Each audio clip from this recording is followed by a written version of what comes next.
Okay. Hello. Hello. Hi. We're here to answer all the questions that we didn't manage to get to on our Honkference. So I've got them here, and I will start with the first one, which is, how did you get into the world of children's book illustration? I've seen many illustrators will mock up lots of picture book covers for their portfolio. Are there any other tips and tricks you use to make your portfolio stand out? Is that a question for me? It wasn't me. Okay, I didn't. That's not my question. It's somebody else's question. Selena asked that question. Okay.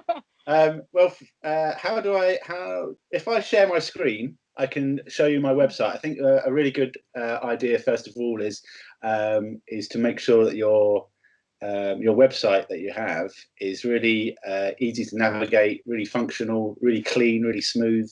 I would agree with that. And I think I heard a story somewhere that publishers take 10 seconds to look at a website, and if they can't interact with it, and if they can't see some contact details, then they move on. So if I share my screen really quickly, you can see just a really simple website of mine. So this is what I have at the top. Obviously, my title, my email at the top left-hand side. I know I do get a little bit of bump email mail coming through, but overall, I think it's easier to have your contact details straight away. Regardless. Yeah, and it's also worth pointing out that you've got your images on your first page, on your landing page. Yeah, you've got images straight away, so you don't have to go clicking around into loads of different things to find your work. Yeah, there's nothing to click through. It's the work is there straight away, and it's easy accessible. It's there, and if you kind of work out your best kind of images at the top and the things that you want to work on, I mean, there's no good drawing buildings and horses if that's not what you want to draw in picture books. No. So there's my portfolio straight away, and I usually have about 20, pretty much, for my my portfolio. That's probably a little bit too many. I'd say I've got loads of mine, if I remember rightly. I think I've got probably about the same, to be honest with you. And what I do every now and then is I need to do a bit of an update. I haven't done one for a while, and that's another point, is to kind of keep your website updated. But I have a set amount, and I'll take the bottom ones off. My folio. Actually done a personal piece for about 2.5 years, 2 years. Yeah, you've got loads of work coming through, so you've got a good kind of flow of professional work that you can kind of add, which is really useful. So my books are pretty much what my folio is now. And if I clicked on one of those books, hopefully you should be able to see some work underneath. So I haven't updated some of those books. Oh, there's one which I haven't done. So there's a title, and then underneath is the Kirkus review, and then I've got my black and whites under that as well. So as a link to that. And then after that, I've got my black and white sketches. And then a little bit going through my black and white, just kind of slightly different styles, a little bit rougher if you want to. People, backgrounds, characters, and a nice little idea if you're just kind of starting out in character design is just to draw basic shapes and fill that basic shape with some faces. Yeah, that's a good tip. So that's quite a fun thing to do. And same thing with like body design. If you draw different shapes, and then fill the shapes, like different size squares and rectangles and things. Yeah, and then if you want to develop those characters as well, a nice little character design sheet of developing a character. That troll is adorable. A little troll. That's the cutest troll I've ever seen. And then after your black and white sketches, so you've got your portfolio, 16 of those, your books that you're working on, black and white sketches, and just a little bit about who you are. And I've just got the clients I work with and their contact links. So when I hover over each one, the line comes up and I can click on that, and that'll take me through to that publisher's work website. And then after that is my contact details. And they always say, I think I've got a form on my website, but you have to have your email on your website, because there are lots of times that art directors, and they just haven't got time to be filling out forms. They just want to send a quick email. That's right. Yeah, and sometimes they don't. Sometimes they'll go direct to you as well as going to your agent. So I've got both on mine. I think I've got a contact form. I've got my email, and I've got my agent on my website. So there's loads of ways to contact me, and I'm always about on Twitter as well. So people contact me through Twitter quite a lot. So so that's good tips and tricks for making your portfolio stand out. And the other part of the question was, how did we get into the world of children's book illustration? I think that the simple answer to that is, if that's what you want to get into, that's what you have to start drawing. You don't draw editorial illustrations if you want to get into children's illustration or fashion illustrations. I think the thing is that you do your research, don't you? You look at what kind of sells at the moment, what people are into, what children are into. I mean, it was a good thing for me being a teacher, is that I could literally ask the kids, and the kids were like, love this and love this, and like, okay, cool. And so I started to draw things that I wanted to see in picture books, and and what the kids wanted to see. So and it's just developing a style from that. As you keep developing that style and keep evolving, as we said in our the Honkference, it's sorting out the courses that you want to go on, those online courses. I don't think did I mention I wanted to mention Steph Pfizer Coleman's courses. I had like a list of things that I wanted to mention. We mentioned the London Art College course, which was very good. And Steph Pfizer Coleman also runs a load of courses. She does loads of Procreate ones, and she does a whole range. It's worth having a look at hers. Lila Rogers is another one. She's an art agent who runs a business which also does loads of courses and things. And we also mentioned Colour Collective, which is really, really important way of getting into it. So I think, from my perspective, if you want to get into it, you've got to just start doing it. And eventually someone might pick up your work, or you might come across an agent that takes you up. And also the children's and illustrators writers book. One comes out each year. There's kind of like a list of agents in there. There's a list of publishers. There's lots of facts. There's lots of little stories about how people got into the industry. Also, kind of off the cuff, I was just thinking of Becca Moore's just starting up a character design. Oh, the Draw More. Yeah, the Draw More character design thing that she puts out each week. Let me have a look and see if I can find her Twitter handle, because that is a really good one. Yeah, that's a really good one. And so there's lots of character designs, like Draw This in Your Style is a really good one. Yeah. Takes place over on Instagram as well. So doing those kind of things and kind of getting your work out there is another massive, especially these days. So social media is so functional, so easy to use, that using your Twitter. It's free. You don't have to pay anything for it, so that's good. But just so you know, Becca's Twitter handle is @BeccaMoore, BeckaMoor, and she does #DrawMore prompts. Is she doing it every week? Yes, weekly. She's doing it every week. I think she's got one out this week. Looks quite fun, which I'd love to take part. Yeah, it's really good. I know, I'm the same. I don't have time to do anything except work and this. which is what your goal is, and you've got to pay the bills, right? Which is great. Right, let's have a look. I think that answered that question, perhaps. Can you recommend? Just to wrap that up, I think it's just like a kind of, you've just got to keep practicing. You've got to develop your style. Keep working. Let me get on my soapbox about style, because I'm on my Steph Pfizer comment on this. I don't have, maybe I do. I don't have a particular visual style. If you look at my Instagram, I get little obsessions, and I was obsessed with clouds for a while. I was obsessed with mermaids for a while. I get little obsessions, and I paint them and paint them and paint them and paint them. I'm like, I don't want to do that anymore, so I don't do it. And then I do something else. But everything that I draw or paint, I'll probably use somewhere in illustration. So it is. You've got a definite style. If you post something, I know that you've done it. Immediately, it's a Tim, and that goes for a lot of illustrators. But it doesn't hurt to be versatile, I would say. Yeah, I mean, you're just because you do different things doesn't mean that you don't have the same style. But saying that, though, that one person might have just one style they want to keep to, I know my black and white stuff has got a slight change in style in terms of how rough I want my black and white. I like your slightly rougher lines. It's quite So nice. so my US stuff has got a nice rough. It's quite a tight line. Yeah. Whereas the Lizzie Lucky stuff I'm working with Puffin is a little bit rougher, which is what the publishers were looking for. Yeah. But my point is, don't stress out if you don't have Alex T. Smith, for instance. If Alex paints something, you know exactly who's painted it. It's unmistakably his work.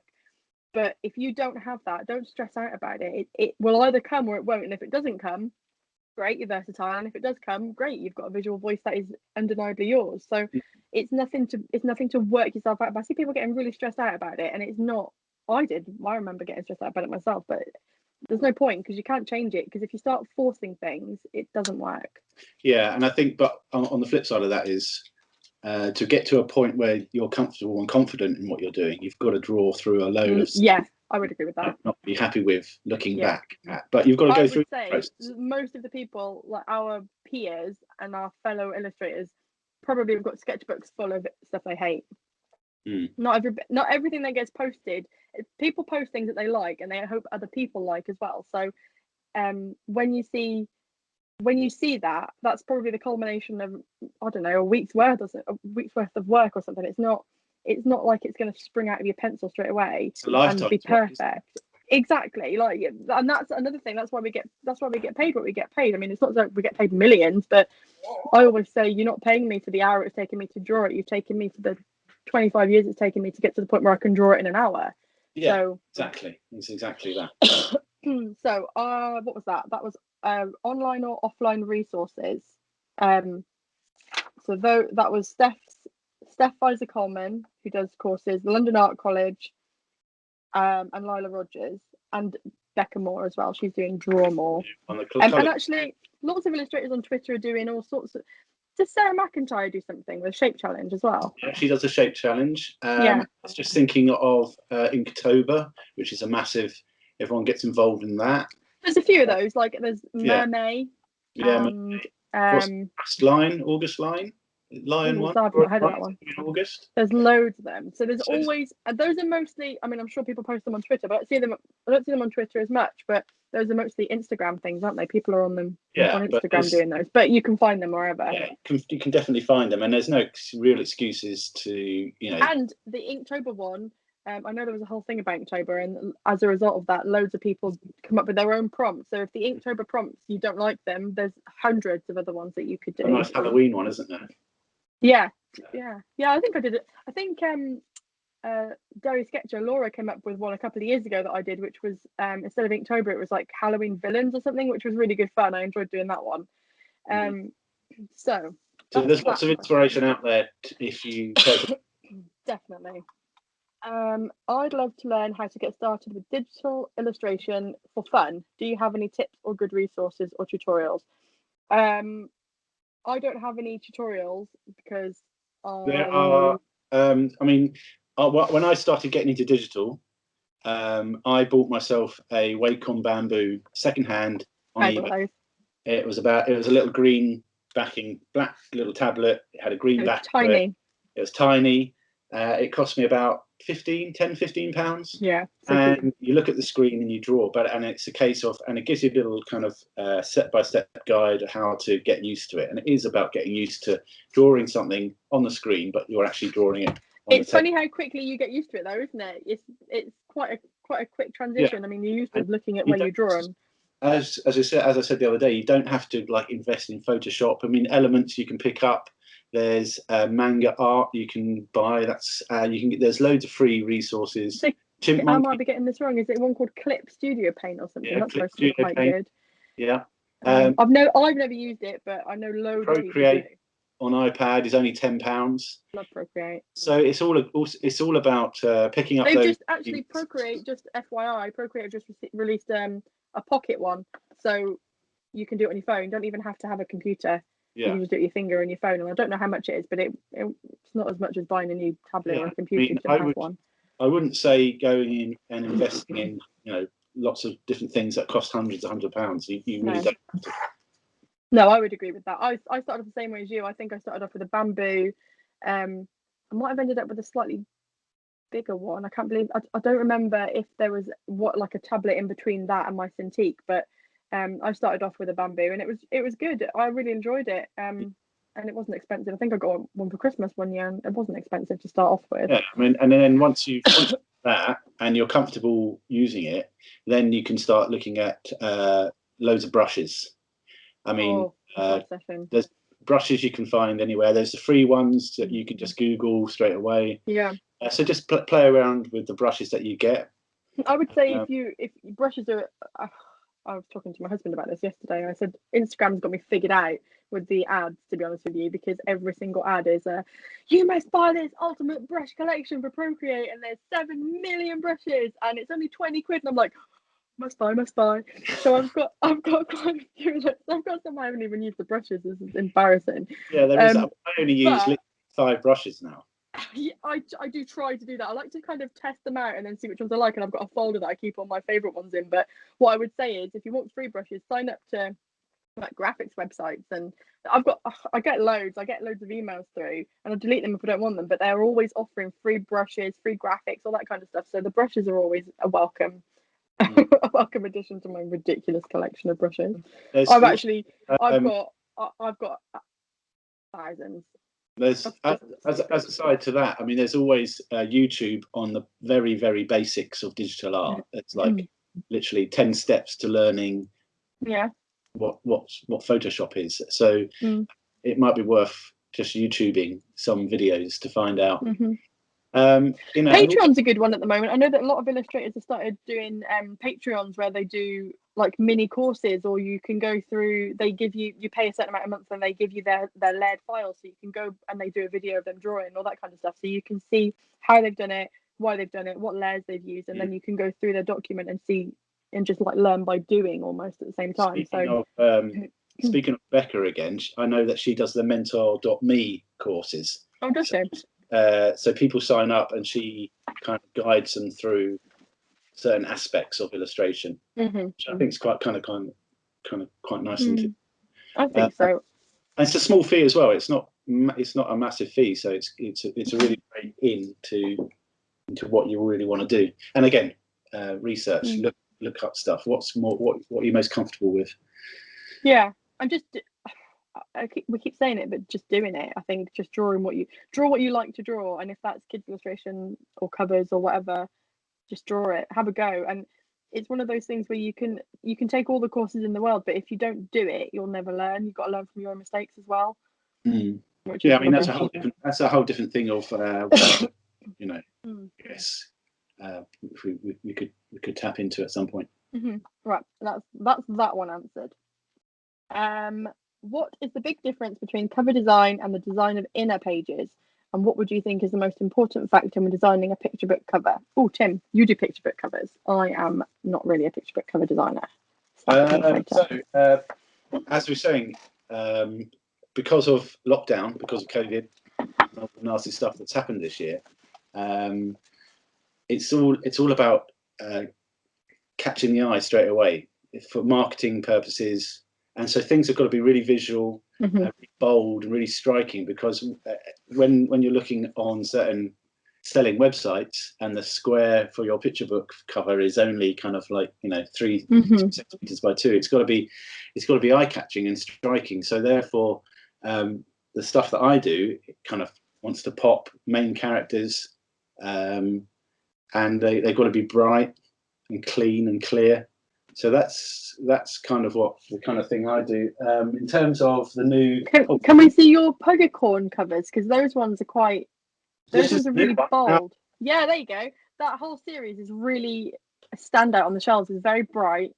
So this yeah. So it's really bright, and it's got a glitter cover. So I'm really into kind of like, oh look, the publishers have done a really beautiful glittery cover. A bit of glitter. It's really striking. Kids were like, oh, kind of get their hands on it. And it's really textural as well. Yeah. So yeah, main character. A little bit of spot varnish I see on there too. A little bit of spot varnish too. Hello. Yeah. Oh God, I love that. So they've all got those. They've all got them. What's the Christmas one? Super shiny. Love it. There's the original pug. I love that pink. Yeah, the pink works really well on the pug. Really nice. There's llama. Again, So cute. super shiny. So as I say, kind of what we went for this series is just like the striking bold characters on the front and nothing else. So that's all you see. But then when you're looking at kind of books, do you want to stick to picture books or do you want to? You do picture books. I'll talk about middle grade. Yeah, yeah. I mean the board books cover for the Big Shark series. So I'm on my 4th book of Big Shark now, and again, just clean covers, bright and bright, quite bold actually, bold shapes. Really bold, yeah. So and I mean I'm working on a few picture books at the moment. So I've got 20 Dinosaurs coming out with Scholastic. Again, that's really clean and bold, and just the dinosaurs around it. And then I have one with Simon & Schuster coming out later in the year. And again, that's just title and just really clean, as in, there's the title, there's some characters, and it's kind of an invitation into what's inside. Yeah. So I think that's what picture books are at the moment. But I would say that if you're working with a designer, you probably will have some input into how things look, but they will have an idea about how they want it to look. And the marketing teams, I don't think we talked much about this in our Honkference, but the marketing and the design teams work together, and the editorial teams, they all work together, and we don't see a lot of it. And they are the experts on what will sell and why. So the reason things look the way they look is because they sell. There's no other reason for it. I mean, they want it to look good, and it does look good because the illustrator's doing it, but it needs to be taken up off the shelf. So yeah, I think of course marketing has a massive involvement in it. They're almost kind of yay and nay, isn't it? It's kind of like, yeah, that will work, that won't work. They know what gets into supermarkets, they won't know what gets into Waterstones. And that's another one, is that in one of my covers recently, Waterstones got involved as well. They like to have a say in things because, again, they're the experts. They know what gets picked up off the shelf. So if they don't think it all works, then it comes back and it gets changed. That's for picture books. And for the design of the inner pages, I'm assuming this is a picture book and middle grade book question, but for me, the cover design depends on the book really. Like the Griffin Gate book for me and Strange World, for instance, and even the Knights of a Promise are 3 very different books. They don't look the same at all. So I think the important part for a cover for books of that age is that they reflect what's going to be inside the book. And for the inner pages, I didn't do any. I was going to say, and it's got to get the age range. It's got to get the age range right. Yeah. So there was a couple of times. There was a couple of times when I drew Flick, and I think she might have been a bit too old, so we aged her down a little bit. And then so the inner pages, I didn't do any illustrations for the inside of Strange. Well, that's a fib. I did one for Strange Worlds book 2, but I'm not going to tell you what it is. And there was nothing for the Knights of a Promise because they're not illustrated books, but Barrington Stokes aimed at the books aimed at a slightly younger age range. So there are illustrations, black and white illustrations in the Griffin Gate book. And the big difference between those is that one's black and white and one's colour. So you've got to be aware of how black and white will print. And like you mentioned, you usually work to about 80% black, which means that you haven't got any absolute black on the page because it's too dark when it prints. And you've just got to be mindful of that. So this is a treasure troop. Yeah. And this is young fiction, so slightly different. But again, it's going to be. Yeah. And even the dark pages aren't that dark. I mean. Yeah. And there's a lot of white and light colours used. Yeah, you've got to balance it out. Yeah, I think you've got to be really careful how dark you go. I mean, this story is all about inside the house, and it's all the curtains are closed and there's no lights at all. So it's quite difficult to find that balance between where there's an internal where they're up against the curtain. Yeah. So you've got to be you just got to be aware of how things are printing. So I think that's that question. The next one is, what are your thoughts about creating passive income through selling artwork through print on demand platforms? I'm thinking wall art, etc. Do you think it helps to demonstrate that there's a demand for a particular illustration style, or is there a feeling that it devalues work? So I don't sell through print on demand. I think I've got an in-print account with some stuff on it, but it doesn't really sell anything. I do sell on Redbubble with some of my pattern work. So I've been selling, weirdly, I don't know why, I've got a pattern on there which is corgis on a navy background, and people have been buying lots of aprons with those corgis on them. I don't know why. Do you get a good cut of that? Because I don't do any of that. No, it's terrible, absolutely terrible. But I'm not doing anything with it otherwise. That's the way I look at it is, if you are willing to put the time into making the prints and selling them and marketing and all that kind of stuff, then sell them yourself and make the most amount of money. Or if you've made a pattern like I have, stick it up on Redbubble if you're not going to sell it to a licensing company or something, and you might make a bit of money off it. I do sell prints. I sell them. I don't sell them on my website. People just contact me and I get my printer to print them and send them on. And I do sell quite a lot of prints. After people have contacted me, I can make a print of anything on my website or any bit of art that I have made. So but that's not really a shop.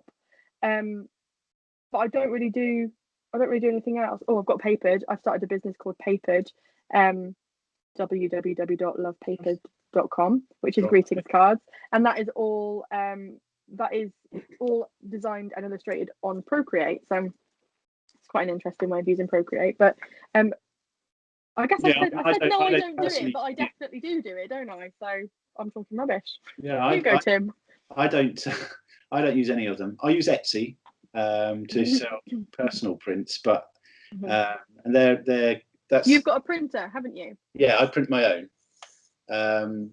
So I do that, but I don't go massively into it. I mean, if people ask, and the Etsy page is there, so I'll probably print a couple of prints every month or two. I'm not massively into it. I'm just got things to do.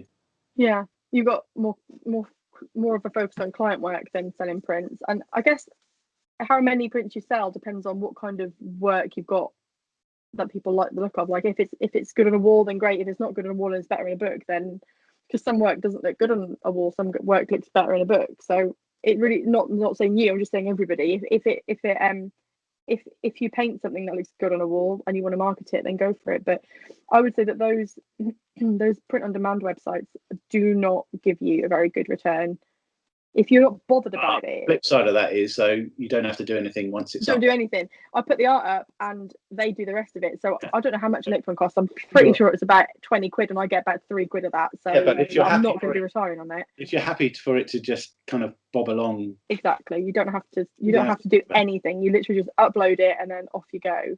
Yeah. So I don't think so it devalues your work. No, I don't think it devalues your work at all. I think you've got to be careful of people using it and sticking it on t-shirts and stuff, which I see quite a bit of. Isn't there?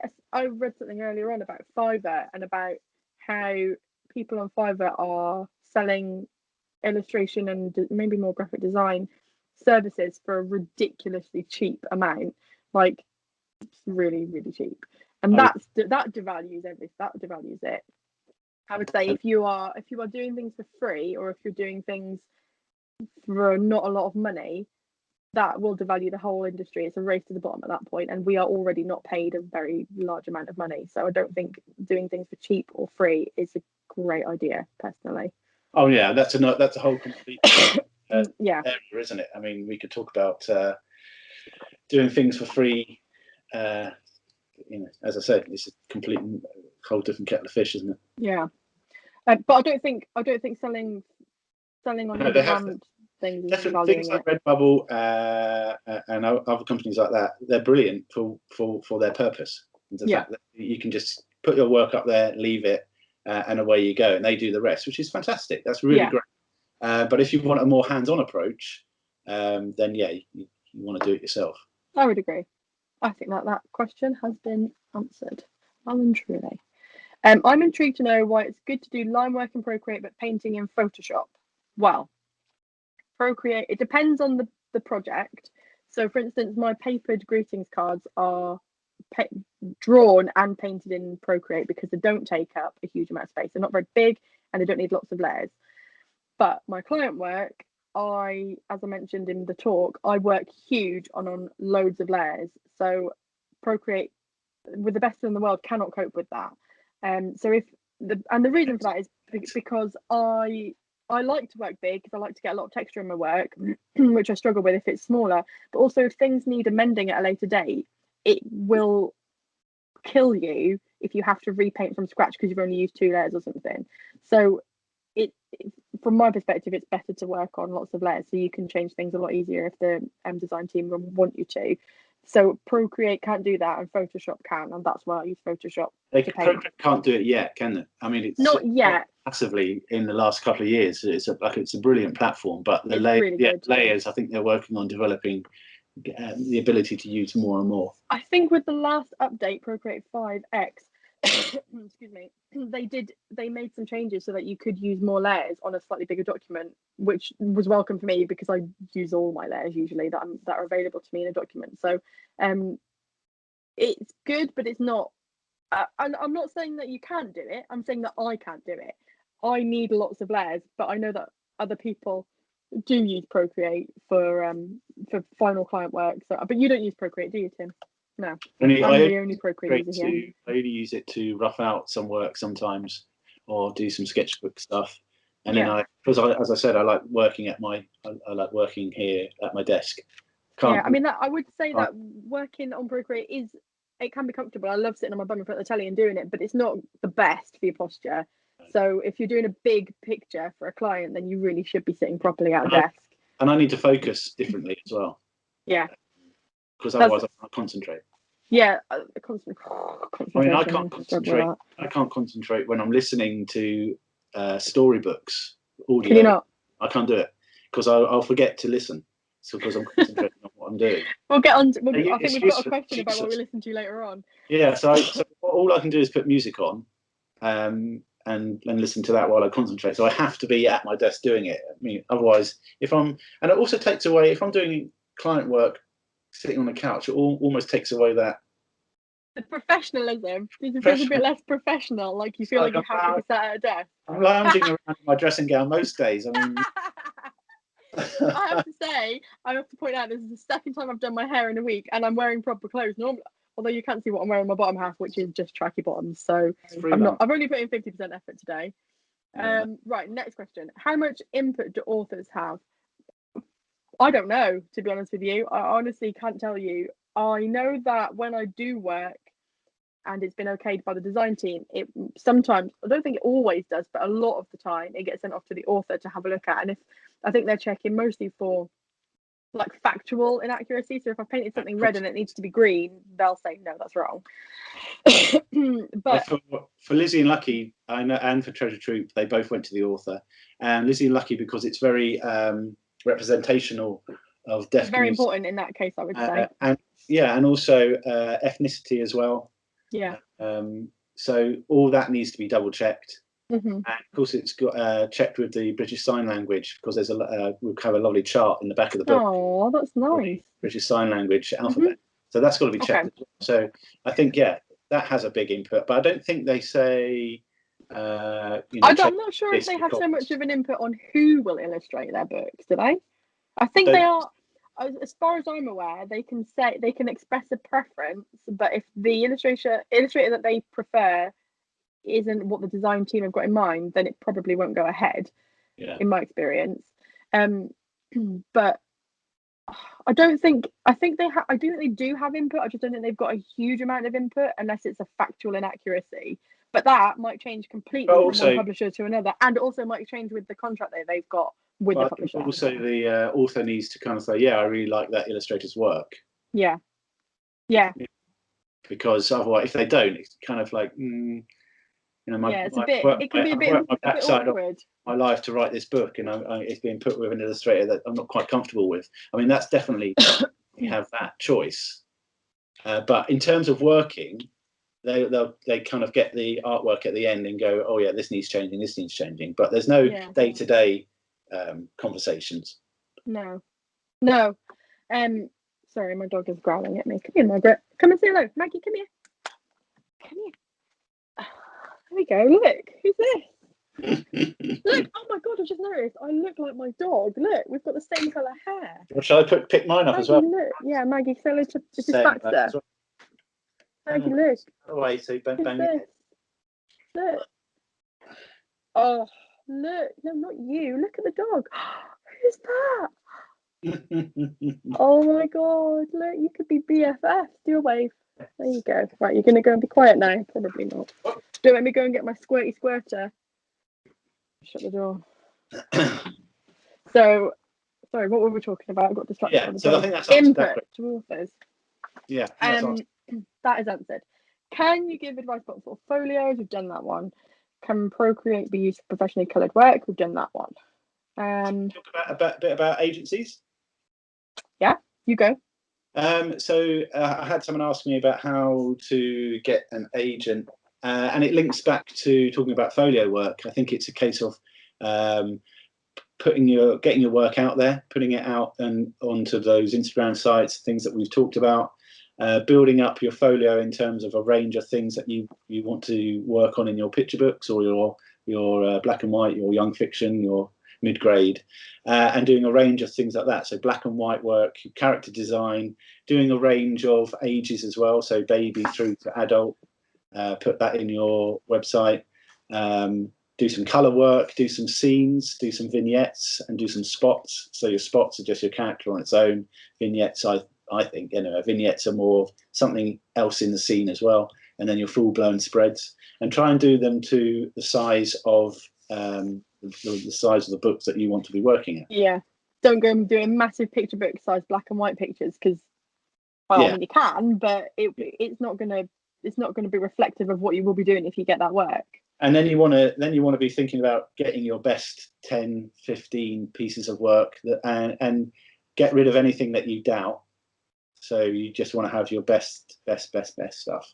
And then it's a case of finding out which agent suits you and where does your work sit in that agent's list. So have a look at their websites and see the clients that they have, the illustrators that they have on their books, and think about where your work would sit with them, and would they be able to promote and push your work, and also use that as a guide to what they're looking for. Yeah. And also, when you submit, I would say when you submit, read carefully their submission guidelines, and don't submit work that they don't represent. Don't submit work in a way that they won't look at. A lot of them ask for you to submit it either like 10 small images at 72 DPI or something. So don't go sending through 20 images at 300 DPI, because it probably just get spammed off somewhere. They won't even get to see it. So. And if it says if an agency says we'll respond to everyone's submissions, I think you've got to allow them the time to respond. I know that some people get a little bit impatient, so I think it's a case of you having to. I mean, they get hundreds and hundreds. I think. Yeah, they must get thousands of them. So I think it's a case of being patient and waiting. And while you're waiting, don't just sit there and think, "Well, I'm done now." It's just to keep evolving. Keep going. I would say that's really good advice. Keeping and up. I think, excuse me, what's important is finding an agent that you are comfortable with and is comfortable with you and you are happy with, because they represent your work to the publishers that you want to work with. And if you're not on the same page with them, then it's not going to go anywhere. It's not going to work. So you have to be happy with the people that you're working with. You have to have a good relationship, I think. It's like a long-term relationship, isn't it? You have to all be happy with it and have to all really enjoy working together. So I think just be discerning with who you want to work with. And find like the top 5 illustration agencies that you're really keen on, and then just keep track of who you sent to. And also, when you're writing that submission, if you have to write a submission email, try and find their names, find out their names. Try and make it a bit more personal, so that they know it's not just a mass email. Yeah, or like to whom it may concern. Kind of really takes away that personal touch. People like, Yeah, no, I agree with that. I think that's good advice. Have you ever regretted turning your hobby into your profession, or is it just brilliant? I haven't ever regretted it. I think Even if I wasn't doing it professionally, I'd probably still be doing it. So I don't regret that at all. I don't regret it because you were a teacher. That was a whole other profession. It's completely different. Yeah, so I was teaching for 18 years. But all the time I was like, I really want to be doing my own stuff, as I said in the conference. But I certainly don't regret it now. I don't regret it. But there are times where you don't want to draw because you get creative stumps and you kind of like almost like writer's block. Your wrist hurts. Yeah, and so you don't really want to do it, but that's your job. And also when you give up your hobby, you've got to find something else that you're not very good at, so you can go and try and get better at that, haven't you? I am a shocker for picking up hobby, Tim. I don't know if you've noticed, but I do get obsessed with things. My last one was clay. Do you remember clay? Yeah. So you've got to go and do those kind of things that you've got to replace what you didn't have. And if you use a hobby to just have fun and try and get better at, like badminton or tennis or football, you've got to. How are your sports? Like what? Sorry? Why were they all sports? What are you trying to say? I'm saying my sport is walking to the fridge and back. But I mean, if I was a golfer, let's say, and I was constantly every day doing 10, 12-hour practices, like any job, it becomes just a bit tedious. By hitting a few holes, would you, if you do it every day? With illustration, is that why would you take on a book project about buildings and horses if you don't want to draw buildings and horses? I'm not very good at horses. I'll be honest with you. I guess you do stuff that's fun and keep your job fun as best you can. But I mean, I don't regret it. I would say the answer to that is no. I love my job. Yeah, sorry. I mean, our jobs. I mean, it's the best job in the world. But again, there are days when you go, I've got certain things to juggle and plates to spin, and you've got to be good at prioritizing things. I would say in this job, if you've got multiple deadlines, you've got to be able to juggle things. That falls into freelancing as well. I went from teaching, where I would be in school at kind of like 6:45 every morning, and so I built up a habit of just working all day and then leaving school at 6 and then coming home and doing work. But when you become freelance, and you kind of like, I don't have to get up today if I don't want to, right? So you've got to really structure and learn when to do your work and when to take breaks, because we're rubbish at taking breaks. Oh, I am terrible at that. So it's a case of relearning and restructuring how you live your day-to-day life. It's a big sea change, I think, when you stop doing an office job and you start being an illustrator. All of a sudden you're just like, I don't have to get out of bed. Before I had my son, I don't think I started working until about 11 or 12 in the afternoon, because I would take the dog for a walk for like 3 hours, come back, and then I would work all day and then into the evening. Yeah. So and then, you can't get away with that in an office. And then you've got procrastination as well. So sometimes if I don't want to do a spread because it's hard, I'll find myself hoovering the house. Actually, I probably would go put the washing on. My arch nemesis is washing. You can't even see what's next to me. There's like 2 washing baskets full of washing. One of them is folded, the other one is not folded. But I hate it. On the whole, I love it. So and I wouldn't do anything else. I think it's the best thing in the world. And I would agree. I missed a question actually. I scrolled kids past to actually enjoy the work that you do, and then you see that things through PLR, the libraries, you see kids who are actually renting your books. That's just the best feeling in the world. That was amazing. I'll never get tired of seeing my name on a book cover. That's your just work brilliant. is in hundreds, thousands of houses around the country, and I don't think anything could beat that. You're kind of helping to influence the next generation of artists and illustrators as well, which is amazing. That kind of like, placates the I'm feeling tired today. I don't want to draw today. And there are days like that. It's like yeah, I do get days like that. There was a period of time not so long ago where I drew all day, every day, and then all night, every night for like 2 months with no day off. And at the end of it, when I was finished, I don't think I drew for like 2 weeks. I was like, I just can't do it. I can't do it. Yeah, you just. And I was like, no, I've got stuff to do now. So it passed fairly quickly, but I couldn't bring myself to pick up a pencil for a really. There are the days that you sit there numb and like, nothing's happening. Nothing's going to happen. Horrible. I hate those days. The 2 main things. Well, the main thing that gets me going is like you got a deadline, and I like to be paid. so they kind of get you going. Money. Yeah, if you don't do it, you don't get it. And even when you do it, sometimes you don't get it for a while. So you do have to get it in on time. That's another kettle of fish. I did scroll past the question. Let me go back to that. It says here, do you wind up talking to the authors after the cover has gone to print and hearing feedback and their reactions when your design is complete? For me, I always leave it until the cover has been, or the art has been kind of okayed by the design department. And then maybe a week later, I know it's been sent off to the author. So I normally message them and go, hello, nice to meet you, if I've not met them before. Do you not do that? I haven't. Maybe I will start. That'd be quite nice. Don't. Well, it's just personal preference. Depends if they like it or not, doesn't it? Well, Tim, I like to be nosy and I like to be told I'm amazing. So I message the authors and say, hi, love working on your book. I hope you liked it. And then wait for them to say, I loved it. Thank you so much. Well, I live for the praise. It's that tumbleweed. Yeah, I suppose it was all right. It's not quite what I expected, but thanks.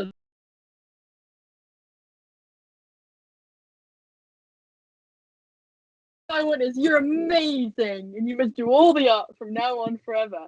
So yes, I do contact my authors and I hope that they love it.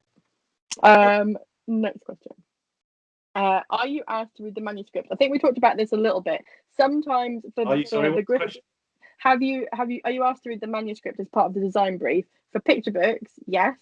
For my Barrington Stoke Griffin Gate, I did have the manuscript, but for Strange Worlds and for the Knights of a Promise, I did not. And I have read Strange Worlds, but I haven't read Knights of a Promise yet.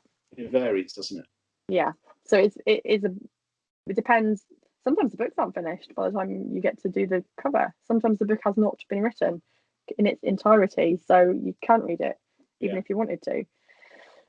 Okay, we've got 8 minutes. What other questions have we got? God. Illustration were all the illustration contents dictated by the designers or publishers, or was it up to you? The brief is there. Yeah, you get a brief, and then they leave the illustration to develop that and add our own touches and flavors to the characters. Yeah. I think we've already added that one. Right, done that one. Do you use SVG format? Why or why not? I think SVG format is vector format, isn't it? Yeah, I don't. We don't work in vectors. I know there are some illustrators that do work in vectors, but I think there are few and far between for children's illustration. But I know a lot of editorial illustrators do work in vectors. I mean, that's a different world of completely different, isn't it? Yeah, I mean, completely and brilliant. And I'd love to learn, but I just haven't had time. Oh, I don't like Illustrator very much. Just every time I open, I'll tell you why. Every time I open Illustrator, I'll do the same thing twice, and it doesn't work the second time. It does whatever it wants. Does whatever it wants. Doesn't do what I want it to do. I do not like it. I'll tell you what. Maybe if we do this again, we need to invite people on to have a chat. Who actually know what they're talking about. Invite some brilliant vector artists to come and explain to us what we're missing. To do it. Yeah, I think you're probably right. This is, what do you listen to when you're working, if anything? I've got Spotify lists. I've got it depends on what I'm working on. If I really need to concentrate, as I said, I can't listen to audio. I can't listen to stories. I really like listening to crime stuff, but I can't listen while I'm drawing. The only thing I can listen to is music. And depending if I'm doing something that really needs a lot of thought and care, not that all my work doesn't take care, but if I'm doing something particularly difficult, I'll put. I've got classical playlists that I put on. So movie soundtracks. Love a bit of Hans Zimmer. He's good. But if he gets the juices stirring, doesn't he, Hans Zimmer? Yeah, oh god, yeah. But if I'm doing the Pug series, and I've just doing the Simon & Schuster stuff, lots of pop stuff, loads of a whole range of different things, because it's bubbly and fun, and things I'm drawing make me laugh. So I was drawing. That's interesting. So the things that you listen to, don't know what this is about me and my answer in a minute, but the things that you listen to, it reflect what you're working on. They help to inform it slightly. Yeah, that makes my answer sound really creepy, and I'll tell you why. Because I listen. This is probably not appropriate for children's illustration, but I listen to and watch loads of murder stuff. Like I'm obsessed with No. true crime. I know Yeah. it's bad. True crime. Although having said that, I don't always do that. I do listen and watch a lot of that stuff. But I do listen to, it depends on the mood that I'm in, because I can overdo it. So I can listen to like loads of murdery stuff and then I can't listen to any more stuff about murder for ages. So I don't. And then I'm listening to some music and then I might watch a film. I'm obsessed with mob films. I love a mob film. So I would say that I would watch and listen to quite dark things when I'm painting my lovely Maybe that's a yang to your yin. Oh my god. Maybe I'm some kind of psychopath or something that's got like a split personality. I don't know. I have to say I don't go out and do the murdering. I just listen to it. I listen to. I know I'm not the only one. I know Chloe Douglas is. Yeah, I know. We have a range. I'm more of a. There's a really dark thing on Spotify that I listen to. I can't remember what it's called now. I'll find it. I'll find it and let you know about it. But it's okay. It's like the Sounds worst. Like I'd enjoy it. You could ever think about. And I'm thinking, I'm a children's book illustrator. What?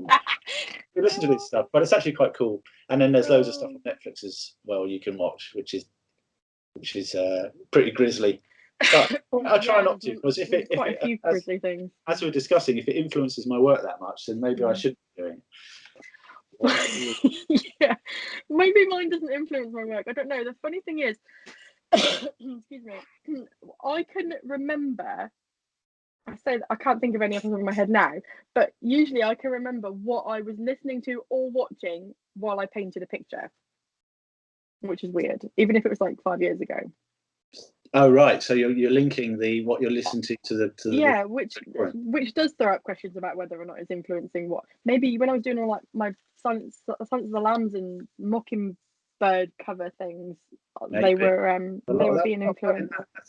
Maybe it's getting better. Do you know what? There was a whole thing I went through questioning my own like sanity in the way I paint, because I seem to put blood in absolutely everything that I painted for a really long time. There was Lord of the Flies. There was what was it? To Kill a Mockingbird. There was the Graveyard Book. And they were all, there was a few of them and they were all quite bloody. Oh, The Shining, they had blood in it too. And I was just like, oh, what am I doing? Like everything, I'm supposed to be a children's book illustrator, everything I post has got blood in it. What's wrong with me? So I stopped doing that for a bit. Maybe I'll probably go back to it. Maybe, as I said, maybe you just need to balance things a little bit. You can't have everything sweet and fluffy unicorns all the time.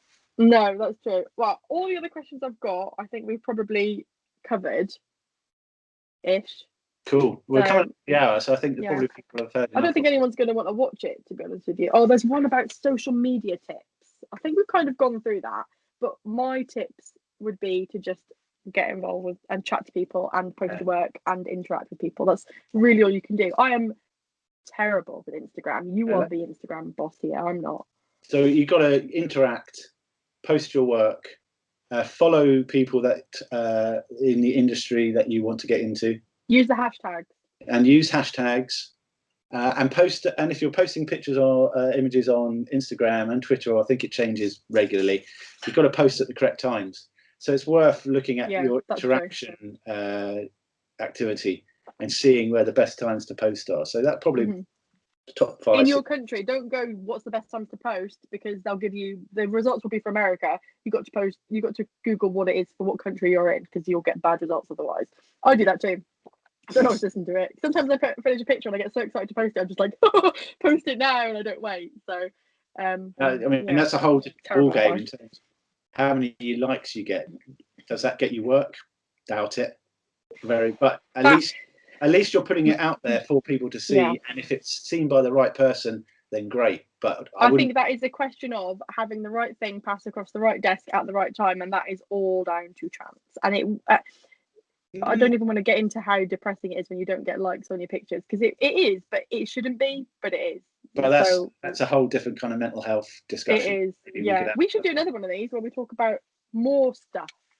More stuff. Well, let's put it out to your poll again and see if people want to see it. No, I'll get loads of no's once they've watched this.